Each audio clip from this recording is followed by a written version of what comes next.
Hello students, आप सभी का स्वागत है मेरे यूट्यूब चैनल पर। स्टूडेंट्स, आज हम डिस्कस करने जा रहे हैं क्लास 7th के मैथ्स की एक्सरसाइज 3.3 का question number 3। Class 7th maths exercise 3.3 का क्वेश्चन नंबर 3। इसका क्वेश्चन नंबर 3 क्या है? Number of children in 6 different classes are given below. 6 children हैं, उनके डिफरेंट क्लासेज में उनके जो मार्क्स हैं वो हमें दिए हुए हैं। Represent the data on bar graph. हमें इस डाटा को, जो ये नंबर्स हमें दिए हुए हैं, इसे बार ग्राफ पर रिप्रेजेंट करना है। ठीक है, बार ग्राफ कैसा होता है? ये होता है बार ग्राफ। ठीक है, इस पर रिप्रेजेंट करना है हमें इस डाटा को। तो चलिए स्टार्ट करते हैं इस डाटा को ग्राफ पर रिप्रेजेंट करना। सबसे पहले देखिए हमें क्लासेस कितनी दी हुई हैं, 1 2 3 4 5 6 हमें क्लासेस दी हुई हैं। कि इसके और सबसे बड़ा डाटा कौन सा है इनमें? 135 सबसे बड़ा। तो ये दो चीज़ें हमें देखनी है पहले, क्योंकि इसके अकॉर्डिंग हम जो ये वाली लाइन है वो लगाएंगे। तो चलिए लाइन लगाते हैं।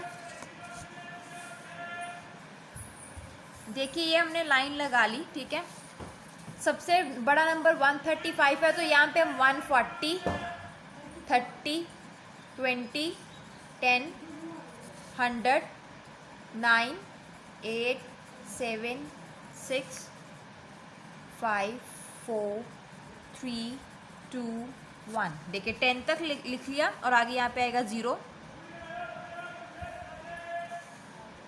ठीक है, और इसके बाद 6 क्लासेस की वो वीडियो है, तो 6 क्लासेस है उस क्वेश्चन में, तो इस साइड पे ऐसे हम लाइन लगाएंगे।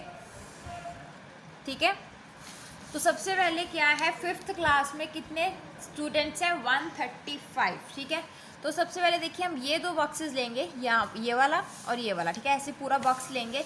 अभी 135 लगाना है हमने, तो 135 है वो 130 और 140 के बीच में आता है। ठीक है, अगर आप इन लाइंस को बिल्कुल ध्यान से देख रहे होगे तो आपको पता लग रहा होगा कि इस पूरे बॉक्स में जो लाइन, देखो ये डार्क लाइन है, ये डार्क लाइन है। ठीक है, उसके बाद एक बॉक्स में बिल्कुल सेंटर में एक डार्क लाइन है ना, तो वो जो सेंटर वाली लाइन है वो हमारी किसकी लाइन है? 135 की लाइन है। तो वहाँ पे ऐसे लाइन लगा ली हमने। उसके बाद क्या करेंगे, इसको मिला देंगे नीचे तक, ऐसे जो हमारी नीचे वाली लाइन है उस लाइन तक इसको मिला देंगे। तो ये क्या हो गया?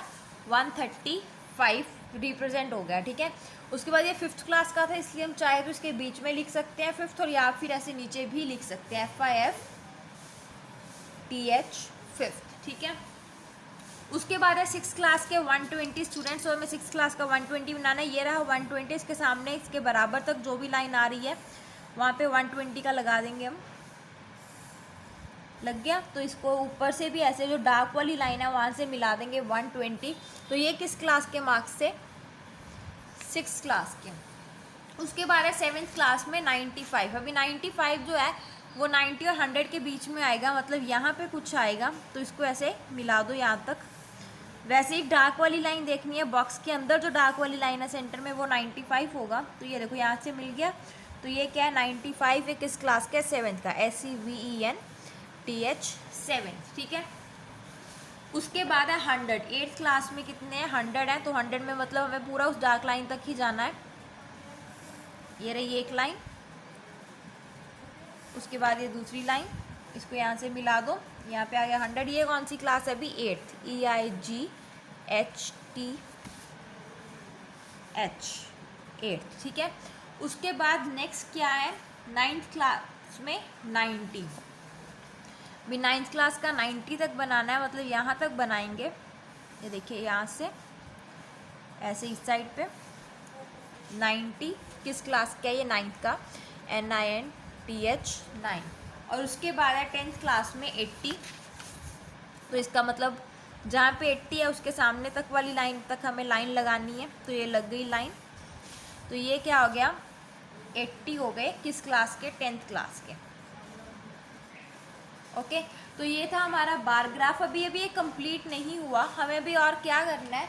लिखना है। देखो यहाँ पे लिखेंगे हम x, क्योंकि ये क्या है? x एक्सिस है। ठीक है, और यहाँ पे लिखेंगे y, क्योंकि वो क्या है? y axis. ओके, 2-3 चीज़ें हैं जो यहाँ पे लिखनी बहुत ज़्यादा ज़रूरी होती है, कि यहाँ पे x लिखना ज़रूरी है, कि यहाँ पे y लिखना ज़रूरी है।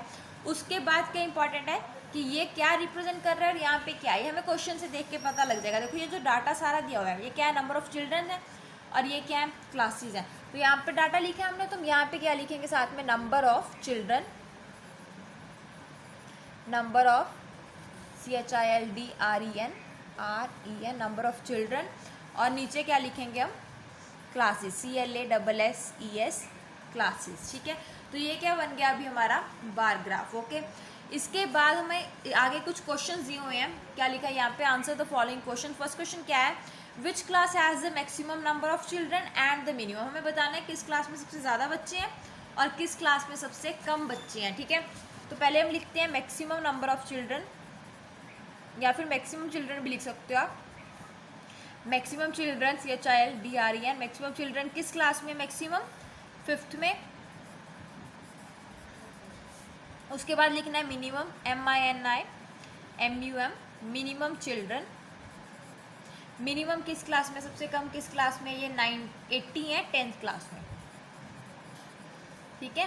तो ये था इसके बी है जो फर्स्ट क्वेश्चन का बी पार्ट के फर्स्ट पार्ट का आंसर, ठीक है। उसके बाद सेकंड क्या है, find the ratio of student of class 6 to student of class 8। हमें रेशियो निकालनी है क्लास 6 के स्टूडेंट से क्लास 8 के स्टूडेंट की। तो सबसे पहले हमें लिखना है कि क्लास 6 में कितने स्टूडेंट्स हैं, स्टूडेंट्स इन क्लास 6। क्लास 6 में कितने स्टूडेंट्स हैं, 120। उसके बाद स्टूडेंट्स इन क्लास 8, EIGHT, गलत हो गया स्पेलिंग,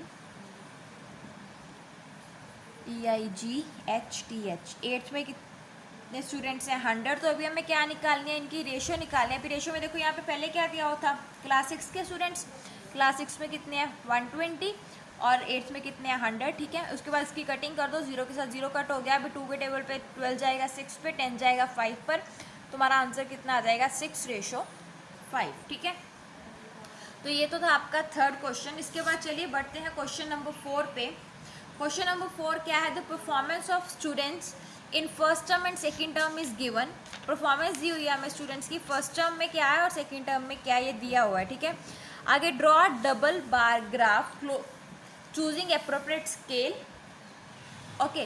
जो इसका फर्स्ट क्वेश्चन था ना, फर्स्ट क्वेश्चन ये वाला, यहाँ पे एक चीज़ और लिखनी थी, यूनिट, यहाँ पे चूज स्केल लिखा ना। इसका मतलब क्या होता है कि हम गैप कितने कितने का ले रहे हैं हमें वो बताना। हमने यहाँ पे 10 का गैप लिया था, तो हम यहाँ पे क्या लिखेंगे, 1 unit is equal to 10 children. जो 1 यूनिट है वो किसके इक्वल है, 10 चिल्ड्रंस के इक्वल है, ठीक है। चलिए अब सेकंड क्वेश्चन, फोर्थ क्वेश्चन ही देखते हैं। इसमें ग्राफ बनाना है हमें, डबल बार ग्राफ बनाना है, ठीक है। तो चलिए स्टार्ट करते हैं इसको बनाना। अभी इसमें क्या है, सबसे हाईएस्ट नंबर ढूंढिए पहले। 95 दिख रहा है मुझे तो, ठीक है 95 है, उसके अकॉर्डिंग लाइन लगा लेते हैं। 95 है मतलब हाईएस्ट 100 तक चाहिए हमें। 100, 90, 80, 70, 60, 50, 40, 30, 20, 10, 0 भी यहाँ तक ही चाहिए हमें। तो एक्स्ट्रा जो है उसको इरेज कर दो। उसके बाद एक लाइन ऐसे लगाएंगे, ओके। अभी क्या है, पहले हम अभी जब डबल बार ग्राफ बनाना तो दोनों टर्म्स का साथ साथ में बनाना पड़ेगा, ठीक है। सबसे पहले क्या है, इंग्लिश फर्स्ट टर्म में 67 है, सेकंड टर्म में कितने हैं 70, ठीक है। तो फर्स्ट टर्म में 67 है, तो 67 देखिए आपको कहाँ तक लेना है, ये रहा यहाँ पे 65, इसके ऊपर की 2 लाइंस लेनी है ये वाली, ठीक है। तो ये क्या आएगा 67 पॉइंट मिल गया हमें। अब इसके अकॉर्डिंग ऐसे लाइन ड्रॉ कर लीजिए,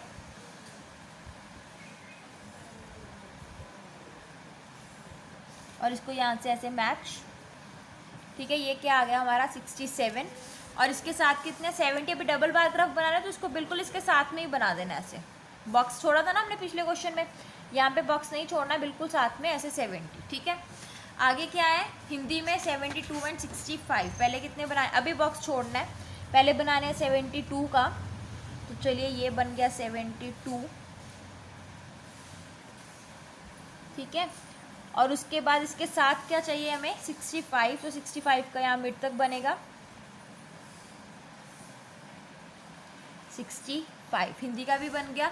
आगे है मैथ्स में हमें चाहिए 88 एंड 95, ठीक है। तो 88 पहले कहाँ पे आएगा, देखो यहाँ पे 88 यहाँ पे आएगा, ठीक है। 88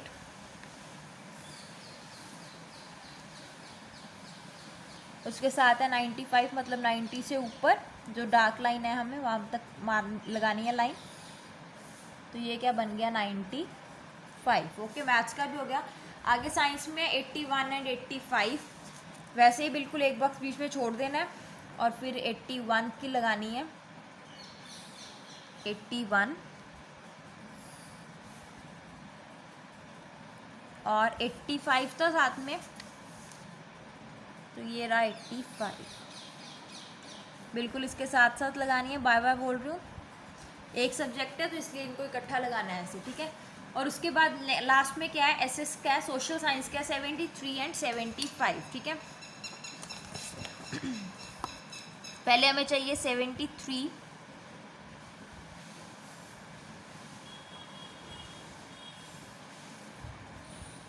ये रहा 73, और इसके साथ चाहिए हमें 75, ये बन गया 75, ठीक है। ये तो अभी बन गया ग्राफ। और उसके बाद जो चीज़ें बोला था आपको लिखने के लिए, यहाँ पे लिखना है y, यहाँ पे लिखना है x, और ये नीचे क्या है, हमारे मार्क्स हैं, मार्क्स इन 2 टर्म्स, 2 टर्म्स में मार्क्स है, फर्स्ट टर्म और सेकंड टर्म में, ठीक है। और यहाँ पे ये क्या है, नहीं नीचे सब्जेक्ट्स हैं, ऊपर मार्क्स हैं। यहाँ पे क्या है, हमारे सब्जेक्ट्स हैं, ठीक है, और यहाँ पे क्या है, हमारे मार्क्स। अभी जो सब्जेक्ट्स हैं हम यही इनके बॉक्सेस के बीच में लिख सकते हैं, चाहे नीचे लिख दो, आपकी मर्जी है। इकट्ठा देखो साथ साथ करके, यहाँ पे लिख दिया हमने इंग्लिश, यहाँ पे हिंदी, नहीं या फिर बीच में मत लिखो क्योंकि फिर बाद में हमें एक चीज़ और करनी है, बीच में नहीं लिखेंगे, नीचे लिखते हैं यहाँ पे इंग्लिश, हिंदी, उसके बाद है मैथ, साइंस, सोशल साइंस। तो यहाँ पे हमारे मैथ, साइंस और यहाँ पे एस साइंस, ठीक है। अभी देखो इस ग्राफ को अगर हम ऐसे देखें तो हमें पता ही नहीं लगेगा कौन से मार्क्स फर्स्ट टर्म के हैं, कौन से सेकंड टर्म के, ठीक है। तो इन दोनों को हम डिफरेंट बनाएंगे। देखो ऐसे जो बॉक्स लिख दो यहाँ पे बना के कि जो बॉक्स है प्लेन बॉक्स है, ठीक है। जिस बॉक्स में हम लाइंस नहीं लगाएंगे वो किस टर्म के मार्क्स है, फर्स्ट टर्म के, और आप ऐसे ऐसे लाइन्स लगा दो सेकेंड टर्म के मार्क्स में, ठीक है। तो वो मार्क्स किस टर्म के हो जाएंगे, सेकेंड टर्म के। तो जो मार्क्स सेकेंड टर्म के हैं उनमें आपको क्या करना है, ऐसे ऐसे लाइंस लगानी है। पीछे वाले मार्क्स है हमारे सेकेंड टर्म के मार्क्स, उसमें ऐसे लाइन लगा दो। चलिए ये सारे सब में लगा देनी है, ये हमने मैथ्स में लगा दी, हिंदी में भी लग चुकी है, इंग्लिश में भी लगा दी है लाइंस। चलिए ये मैथ्स की हो गई। आगे साइंस, जो सेकेंड टर्म वाले मार्क्स हैं सिर्फ उनमें लगानी है, आधे बॉक्सेस हैं, मतलब जो पीछे वाले बनाए हैं हमने वो सेकेंड टर्म के बनाए हैं, उनमें लगा दी ये लाइन्स। तो ये क्या बन गया हमारा, डबल बार ग्राफ, ओके। उसके बाद इसमें भी क्वेश्चन आंसर्स हैं कुछ। तो फर्स्ट पार्ट क्या, फोर्थ क्वेश्चन का फर्स्ट पार्ट क्या है हमें, in which subject has a child improved his performance the most, किस सब्जेक्ट में वो बच्चे हैं जो उसकी परफॉर्मेंस सबसे ज़्यादा इम्प्रूव हुई है। देखो यहाँ पे 3 मार्क्स ज़्यादा हुए हैं, यहाँ पे मार्क्स कम हो गए। और मैथ्स में देखिए 88 थे पहले, फिर 95 हो गए, मतलब यहाँ पे 7 मार्क्स ज़्यादा हुए हैं। तो सबसे ज़्यादा इम्प्रूवमेंट किस में हुई है, मैथ्स में। तो इसका मतलब हम यहाँ पे क्या लिख सकते हैं, चाइल्ड, या फिर पूरा लिखने की ज़रूरत नहीं है, सिंपल लिख दो यहाँ पे मैथ्स, MATHS मैथ्स। उसके बाद सेकंड पार्ट क्या है, in which subject his improvement the least, सबसे कम जो इम्प्रूवमेंट है वो बताना है हमें कि किस सब्जेक्ट में सबसे कम इम्प्रूवमेंट हुई है। देखिए वहाँ जो मार्क्स हमें दिए हुए हैं उन मार्क्स में उसकी इम्प्रूवमेंट भी हो रही है सब्जेक्ट्स में, है ना। तो सबसे कम उसके मार्क्स किस सब्जेक्ट में बढ़े हैं वो बताना है हमें, सबसे कम किस में बढ़े हैं, सोशल साइंस में, क्योंकि यहाँ पर सिर्फ 2 मार्क्स इम्प्रूव हुए हैं और बाकी सब में ज़्यादा हो रहे हैं। तो इसका मतलब हम क्या लिखेंगे, एस साइंस।